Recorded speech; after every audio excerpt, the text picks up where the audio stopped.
मैं हमारे साथ ही बैठते थे एमक्यूएम वाले। मैं एमक्यूएम से पूछता हूं कि क्या अब आप खुश हैं जरदारी के साथ बैठ के? क्या वो आपके मसले हल कर दिए? क्या जरदारी ने कराची के मसले हल कर दिए? बताएं, कराची बताओ। हमारी हुकूमत थी, हमारी हुकूमत फेडरल गवर्नमेंट में थी, सिंध में हमारी हुकूमत नहीं थी। उसके बावजूद हमने कराची सर्कुलर रेलवे का शुरू किया, एक्निक से पास किया। हमने ग्रीन लाइन शुरू की, बस सर्विस।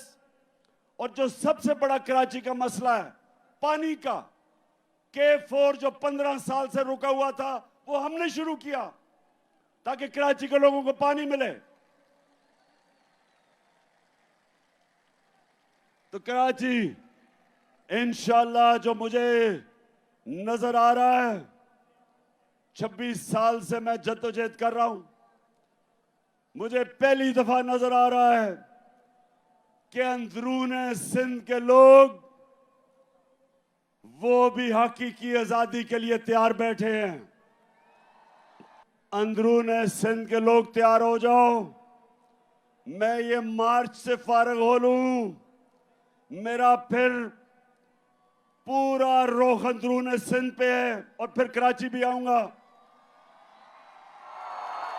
और मेरा ये अज़म है कि ये जो जरदारी माफिया जिसने अंदरूने सिंध के लोगों को गुलाम बनाया हुआ है, मेरे सिंधी भाइयों तैयार हो जाओ।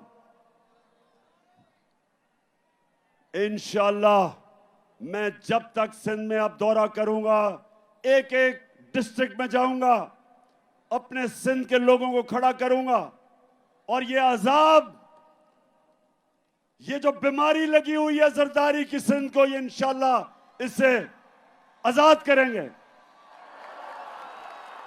अच्छा, आप कराची, अभी मैं जरा एक दो और आपको वीडियोस दिखाना चाहता हूं। मैं जरा अब गौर से आपने वीडियो देखनी है। मैं इसलिए बार बार दिखाता हूं हर जलसे में क्योंकि अभी मरियम कहती कि ओहो मैं तो बेकसूर थी और मैं बाइज्जत बरी हो गई हूं। उधर इसहाक डार कहता है मैं बाइज्जत बरी हो गया हूं। अब नवाज शरीफ बाइज्जत बरी हो जाएगा और इस NRO 2 में जरदारी भी बाइज्जत बरी हो जाएगा।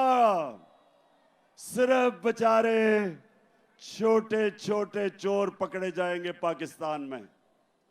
सिर्फ वो साइकिल चोर, स्कूटर चोर, मोटरसाइकिल चोर, बेचारे, उनके अलावा कोई बड़ा डाकू इस निजाम के अंदर नहीं पकड़ा जाएगा। तो जब मरियम कहती है, अब आपने गौर से देखना, ये मरियम कहती है जी मेरे से तो बड़ा जुल्म हुआ, मैं तो बेकसूर हूं। देखे ना ये इमरान खान कितना जालिम आदमी है। मरियम बीबी सारी कौम से झूठ ना बोले। आपके जब हमने पूछा आपसे आज से 10 साल पहले कि 4 बड़े बड़े महलात लंदन के सबसे महंगे इलाके में, मेफेयर में, मेफेयर जो है सबसे महंगा इलाका है लंदन का, उधर 4 बड़े बड़े महलात इन्होंने खरीदे हुए थे।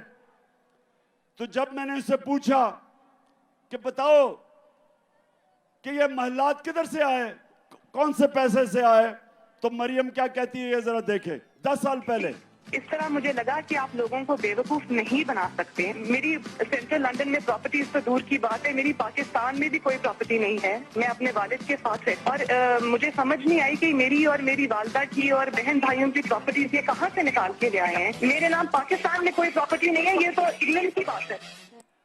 सुन लिया? अब ये कब था? ये था 2014 में। बेचारी मरियम को नहीं पता था कि अल्लाह अल हक है और वो सच सामने ले आता है।